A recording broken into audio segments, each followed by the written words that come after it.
One Piece. Ooh, yeah. This is One Piece chapter 1036. Bushido is the way of death. Alternate title. You think I'm Joy Boy? On the spot. Yeah, not bad. Honestly. Last we left off, Zoro was just finishing his battle with King, and it looks like it is done. We opened this chapter with King getting slashed. His sword's broken. And his wings off. Like, he cut his wings off. He's fucking done. He's finito. He's donezo. Oh, I didn't even realize his sword was broken. Yeah, he's really gone. Yeah, he's completely utterly finished. This is just some really murderous shit. Yeah, basically. It is funny, though. We get this little flashback of Kaido talking to King back in their youth. And Kaido lets out some interesting knowledge. He's like, you think I'm Joy Boy? And he's basically, you think the world I'm creating is really the one you wish for? Row, row, row, row, row. And King's like, King is sitting there like, yes. Yes. That's exactly what I believe. No, that's not what he says. Yeah.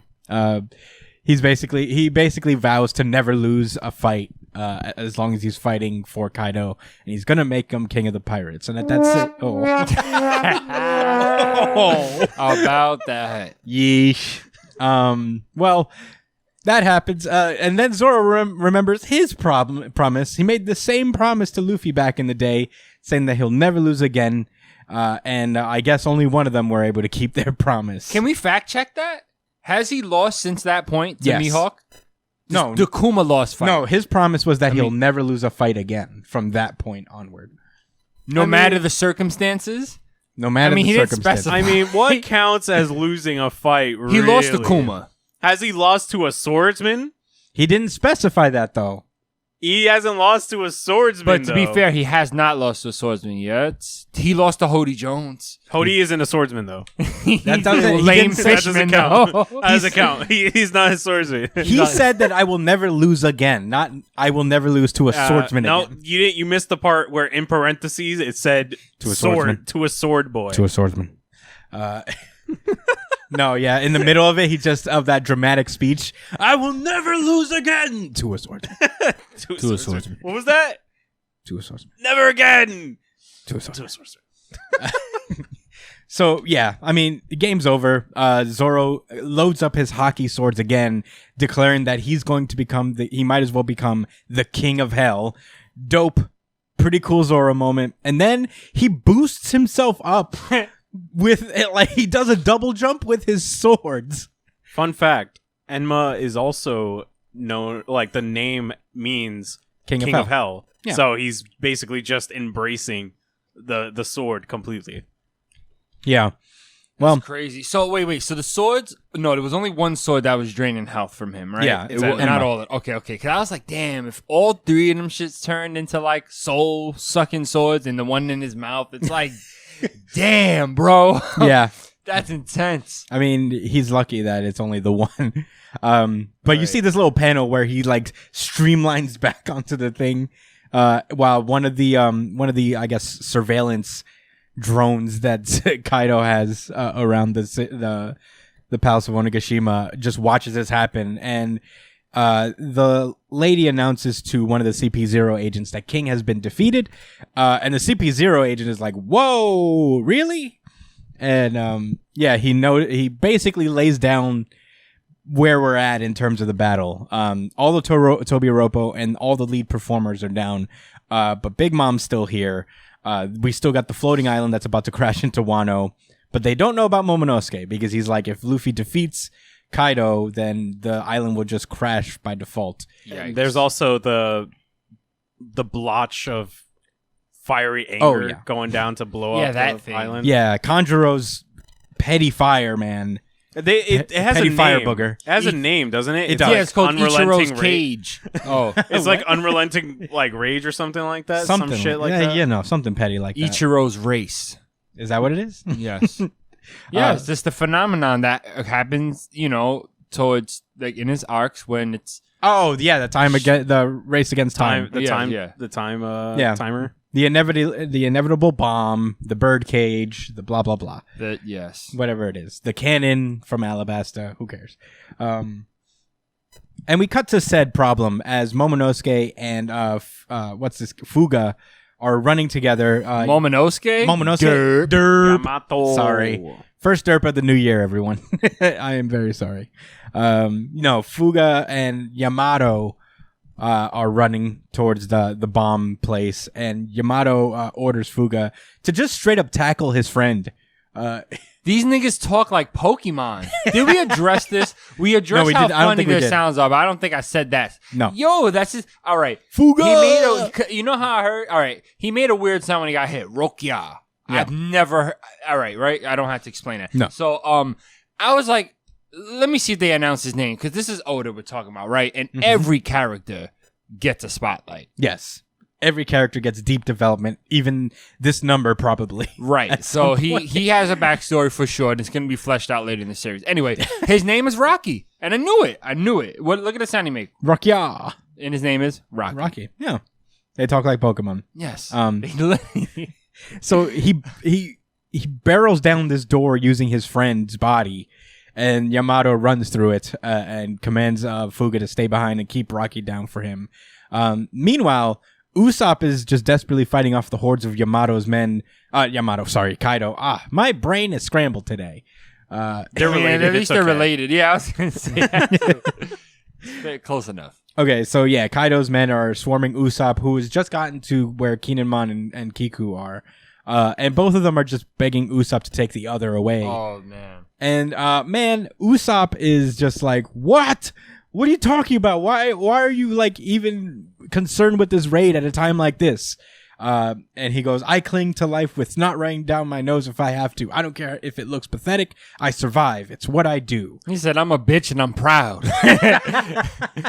Basically. Put some respect on it. And you know, I think Kinemon and Kiku was thinking about it. I think they were considering that lifestyle. They look a little heartbroken. They're just like, Sir Usopp. No pride?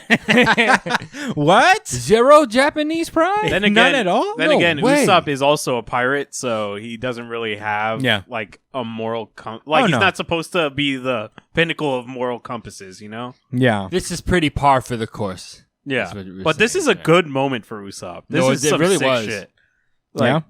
Shows that being a coward isn't without its merits, you know? Like valuing life over anything isn't a bad thing. You know? Like fighting to live is different from fighting to die. What about when you're only fighting for your own life and you but leave others to die? No, Usopp, Were you Usopp gonna help? doesn't do that though. Usopp has never like really abandoned people. He's fighting. His thing is he's fighting to live while the samurais are fighting to die. That's the difference that he's trying to make. Well, it is interesting that, like, although Usopp is saying all this shit, he has not moved from his spot defending these samurai. So True that. it is an interesting thing about Usopp. I guess I'll get into my thoughts on Usopp later. But at the moment, Usopp won't have to worry about running away because Izo pulls up. Hard body Izo. Yeah. That bitch from Tokyo. That was nice. I like Yes. He's learning. He's getting stronger. that. Big boss man Izo. Yeah, he pulls up. Dude, Izo's such a fucking boss. The bro. only samurai who wields 2 pistols. Remember when I was like blam blam blam earlier? That was my Yeah. Izo impression. You bet- That was it? Yeah. Oh, good impression. Now that I see it, I see it. Bow, bow, bow. But yeah. So, yeah, he's like, Usopp goes, oh my god, who's that? Thanks, though. He knows me. Yeah. He So- literally called him God Usopp. Yeah. That's some fucking fire shit right I there. know that was so lit. Yeah. So Izo, like, rips off his fucking cloak to reveal his gang symbol in the back. Do you remember that video with the dude with the GD? I'm not throwing up the rakes, but he had the GD. He threw the rakes up. Had the rake in braids in the back of it. Man, we're gonna post a link to that shit or something. Oh, yeah. Look up GD man. I'm pretty sure it'll pop up, guys. Dude, it was immediate. He wanted them to know. He just pulled off his thing and just started shooting them. And he he looks over to Usopp. He says, "Focus on your survival. If you believe in Straw Hat Luffy, that is." And he commands Usopp to go and take them to safety. And Usopp does it. Yay, Usopp. Meanwhile, God Usopp. Sorry, I You forgot. think he's gonna bring him the chopper? Yeah, I mean, I would think so. Yeah, I mean, is there another medic? The goat guy. Yeah, I mean, those are his assistants at this point. Beepo. Beepo's not a doctor. I thought their whole crew was doctors. I guess I'm wrong. No, it is. Is Kinda, it? right? No, Isn't that they're their all point? doctors. They're the Wow. heart pirates. The Heart Pirates are doctors. Oh, I mean, at first, I just assumed that only, like, him was... That's why like, Law is the only real combatant on that team, because the rest of that's them are interesting. kind of actually just doctors. Beppo's a combatant. Beppo Kinda. needs to have his one-on-one. Yeah, No, he There's doesn't. no way around it. Come on, No, he Odin. He's a doesn't. polar bear. Yo, wants to have- somebody from Law's crew has to show up at some point because Kid had to kill her. They're there. They did a cool thing. No, dude. Yo, Shonen and Penguin have to have a fucking Bro, one-on-one Law- battle with somebody. Law is a There's- smooth criminal. He operates on his own, really. Hey, He's always operated on his own. Shonen and Penguin are two similar-looking henchmen on Law's crew that are one of the few named ones. Better they- than Kid. Hey, okay. So also on the third floor, both Raizo and this other guy, I forget his name. I know it's really long. They're doing paralysis jutsu on each other in the middle of engulfing flames. So His they're head looked like a Q-tip. yeah, they're basically just like waiting for the other one to burn. And This nigga looked like Tonic. I got you. yeah, I appreciate it. Okay, so yeah, they're Raizo. The flames hit Raizo first, so it's not looking good for Raizo. But he's like, "Do as you wish. Unfortunately for you, the flames have reached you first. My paralysis will fade as soon as you're dead." And Raizo's like, "Whatever. This feels great. You call this heat? I don't feel a thing." It's not bad. I'll put a thumbnail on it so you guys can see. Some strong Odin vibes from Raizo right now. Oh yeah, he was born to boil. Born to boil. That's He his- sure was. That's what I was thinking. I at first I was like, maybe they're just being silly about the fire, but he really did enjoy. I mean, he wasn't in that oil cooking, but it was still mad hot outside of it. So I'm gonna give him the win on the heat, invulnerability versus Tonic. Can I throw Sir out a Q-tip. random theory Yeah, of my own? It might be out there. I think Raizo is a Kurozumi. What's that? This guy's family. Oh, The Shogun's family. I think he's one of them. What's the significance? The head. Something about it. Like the way his body is shaped, it's a lot like Orochi's. Yeah, they both have brick head. They're both built the same. Yeah. Short brick head. Yeah. Something tells me. And you know what? The thing, this guy has a particular beef against them. And it's interesting how Jack was looking specifically for Raizo when he attacked Zoe. If he just wanted to kill Raizo, I don't know. I feel like he went out looking for Raizo for some reason. Wasn't Raizo in Kaido's prison, though? No. I Raizo was on Zoe. Who was the one that was in Kaido's prison? Kawamatsu. Oh, Kawamatsu. I think they were looking for samurai in general and knew Maybe. and had word that Hey. Raizo happened to. I That's feel very you, though. true. I'm just That's the playing whole of devil's my advocate theory. here. But Yeah, that's my toss Where into the the hat. fuck is Kawamatsu right now? He's in the battlefield. I haven't. I want him to have a cool moment because I like his he's design. he's Yeah, but when was the scrapping. last He's time we fighting saw somebody. him? Like everybody's had. I think more he's hurt notable right moment. now. He had that fight against. No, he fought against. He fought against Kaido. That's Yeah, He was with them. Kawamatsu. I remember he seeing. was up there with them, fighting with Kaido. Remember? Oh no, but they got into more fights after the fact. I remember don't After seeing. they got smoked. I remember seeing Kawamatsu in just like a random shot of him fighting like henchmen. Yeah. So he's out there. Speaking of the devil, we cut back to the treasure repository where Orochi is chilling with Komurasaki with Hiyori, and I don't know why. I'm wondering if it's because like she's trying to draw Zoro over to him because Enma can hear the fucking the instrument she's playing. I don't know. I don't know what the significance of her keeping him there is. That's something we should put more thought into, but maybe not this episode. I think it's a game of keep away. Like Raizo's keeping fucking forehead motherfucker away, and she's keeping Orochi away. Like there's something that would happen if those two meet up again. Yeah. Something will happen. So I think that's why they're kind of separating them for now. Maybe. Because there is a significance. There's a reason why Odin is showing them both within the same like right after each other. You know, like they have some like there's something that's going on. Like if those two meet together, something will happen on Wano. So that's why they're kind of keeping them separate. I agree with that. I think there's definitely like a play going on here, but He believed that she died, but she didn't really die because that's Hiyori. yeah, because that guy. She died. No, It made she's him the think. Komorosuke. Yeah, I know, and but that's how he called That her. was Denjiro who did it. Denjiro supposedly killed her, but like didn't. Yeah. But anyway, we cut back to the second basement floor where Apu is running away with one of the numbers named Inbi. And he's like, EB. As he's running. Why do they talk while they run? What's going, yo? Yeah, he's running away because the CP0 guys turned out to be tougher than they look. Who would have guessed? Yeah, Zanki, the other number that Yamato is familiar with, is down for the count, as is Diaz Drake.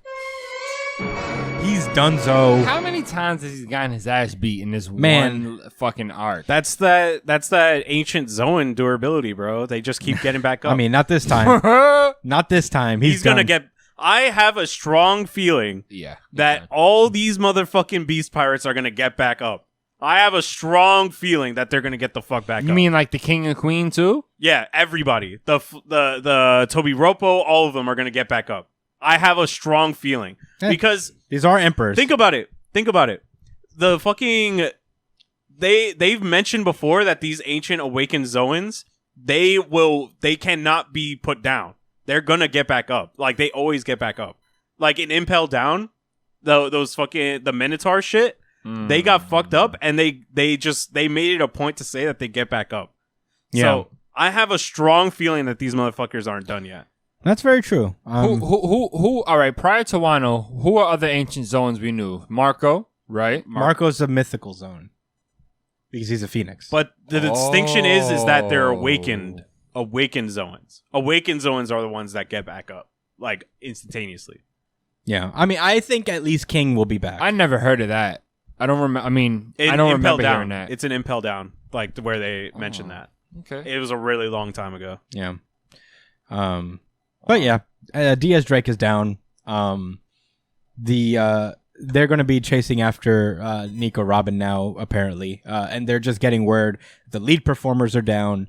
And if the new generation should actually win this battle, it would be massive news and impact the impact will fan the flames of the incidents occurring all around the world. So, don't fuck this up. What else is going on? There's a lot of shit going on. I mean, it's typical Apparently. One Piece where, There's- like, wherever there's an arc, the world is moving outside yeah, of it. like Yeah, there's yeah. the raids on the warlords. Of course, There's everything going on in raids on the warlords. Remember, Yeah. in one of the, like, interludes, all the warlords were being surrounded by the Navy.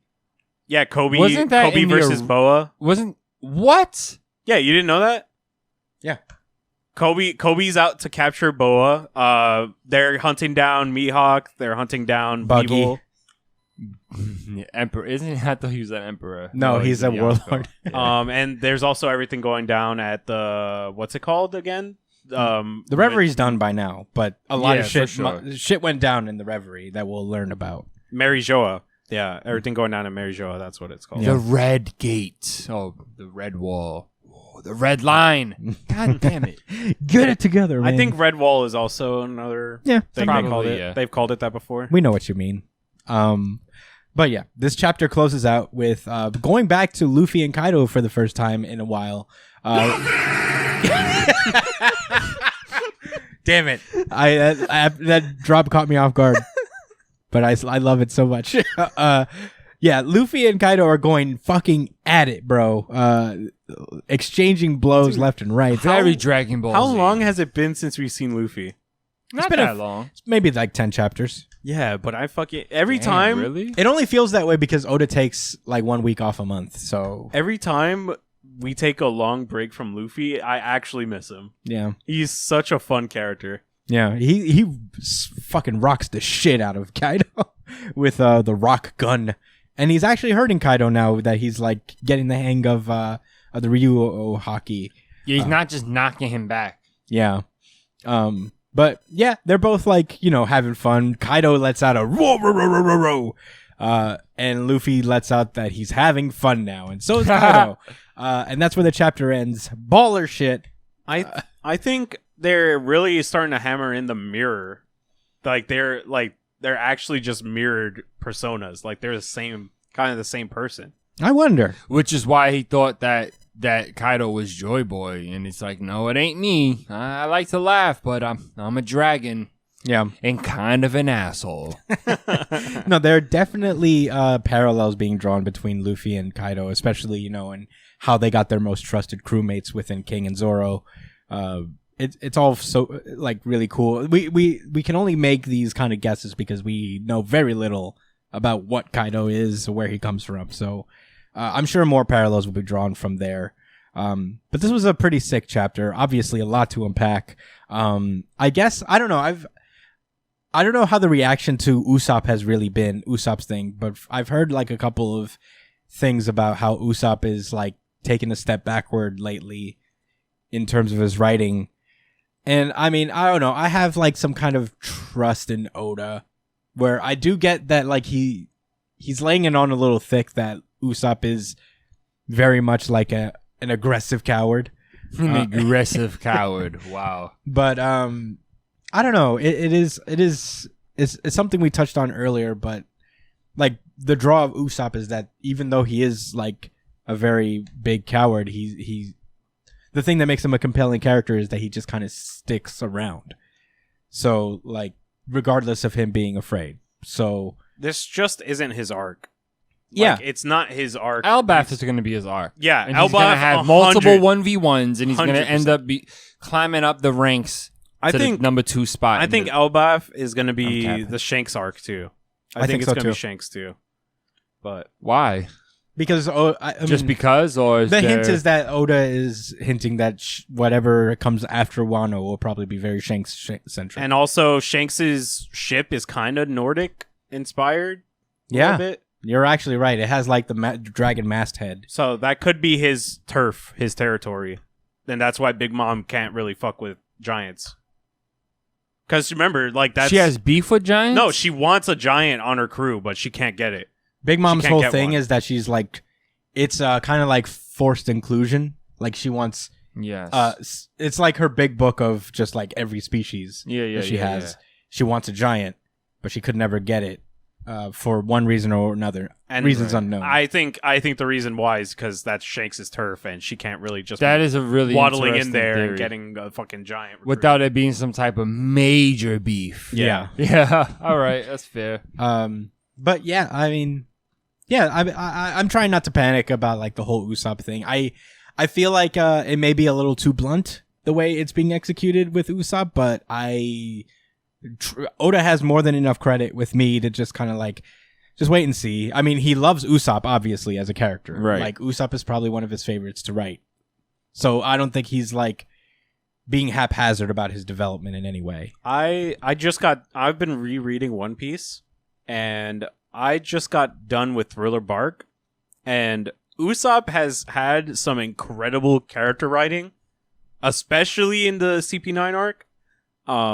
So like him having like, these moments where it's not like, it doesn't always seem like he's moving forward. There's nothing wrong with that at the moment, just because there's so much shit going on. You know what I mean?